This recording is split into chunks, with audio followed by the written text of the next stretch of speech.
la linéarité, cinquième partie. Nous abordons enfin le théorème du rang. Le rang d'une application linéaire f est défini comme étant la dimension de l'image de f. C'est donc un sous-espace vectoriel de W, le but de cette application linéaire. Et le théorème du rang dit la chose suivante. Le rang de f est fini si et seulement si le noyau de f est de codimension finie. Et la relation entre ces deux nombres est qu'ils sont égaux. Le rang de f, c'est la codimension du noyau. La dimension de l'image de f dans le but W est égale à la codimension du noyau dans la source V. Nous allons seulement voir l'idée de la démonstration que nous avons vue en détail l'année passée. On décompose V en somme directe, le noyau de f, plus un sous-espace U, un supplémentaire du noyau de f. Alors la restriction de f à U définit une application linéaire G de U dans l'image de f. Et cette application est bijective, si bien que U et l'image de f ont la même dimension. Mais la dimension de l'image de f, c'est le rang, et la dimension de U, c'est la dimension d'un supplémentaire du noyau, c'est par définition la codimension du noyau. Et ceci conclut la démonstration. En dimension finie, on peut être un peu plus précis, et la formule qu'on utilise, c'est le fait que la codimension du noyau dans ce cas-là, c'est la dimension de V moins la dimension du noyau.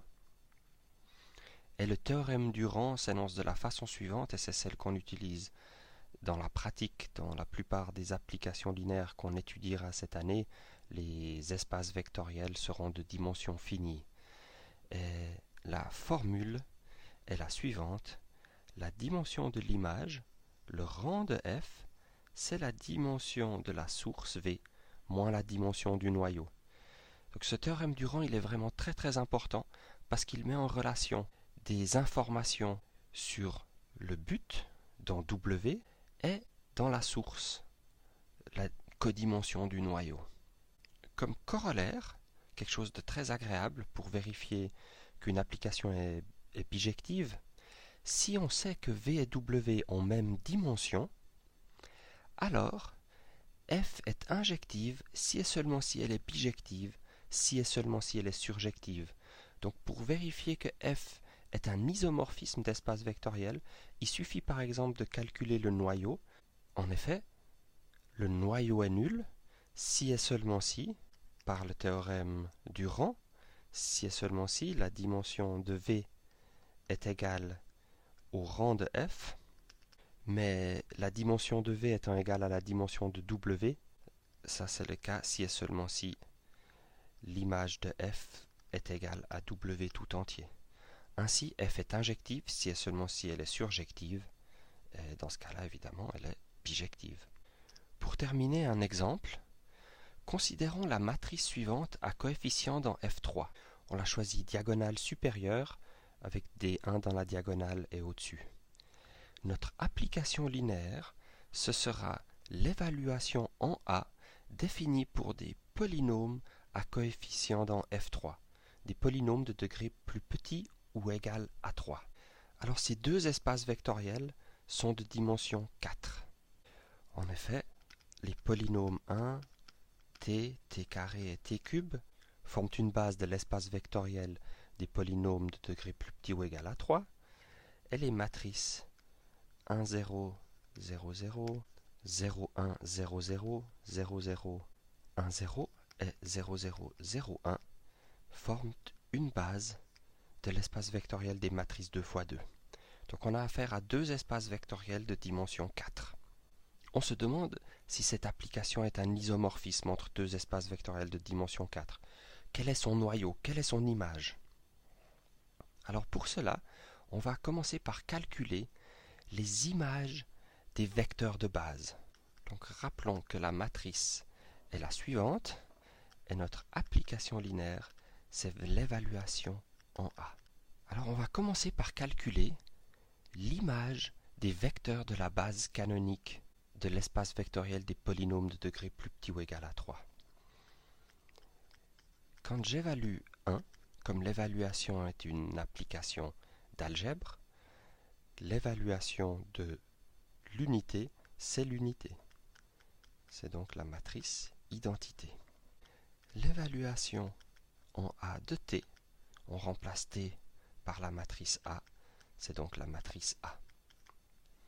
Maintenant, il faut qu'on commence à faire quelques calculs. L'évaluation en A de T carré, il s'agit de A carré, et quand on calcule A carré, on obtient une matrice triangulaire supérieure, vu qu'on multiplie entre elles deux matrices triangulaires supérieures. Dans la diagonale, on a D1, vu qu'on avait D1 avant.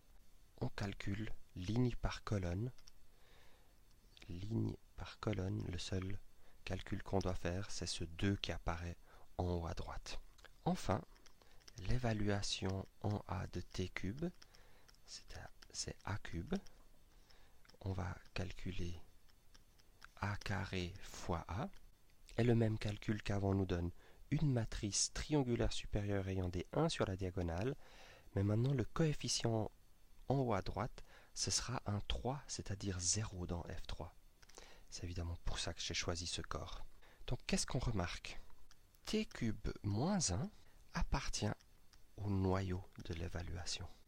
Lorsque j'observe les images de ces polynômes, je remarque aussi que l'évaluation du polynôme 1 plus t carré donne la matrice identité, la matrice A, plus cette matrice ayant un 2 en haut à droite.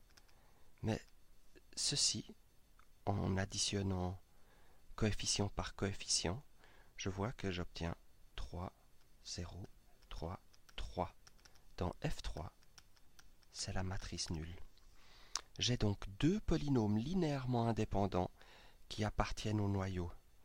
D'autre part, je vois aussi que l'image de l'évaluation est engendrée par ces deux matrices.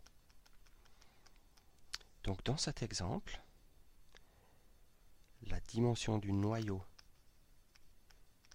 est forcément égale à 2, car la dimension de l'image est égale à 2. Et le théorème du rang nous dit que si la dimension de l'image est égale à 2, la dimension du noyau doit être égale à 4 moins 2, c'est-à-dire 2 ici.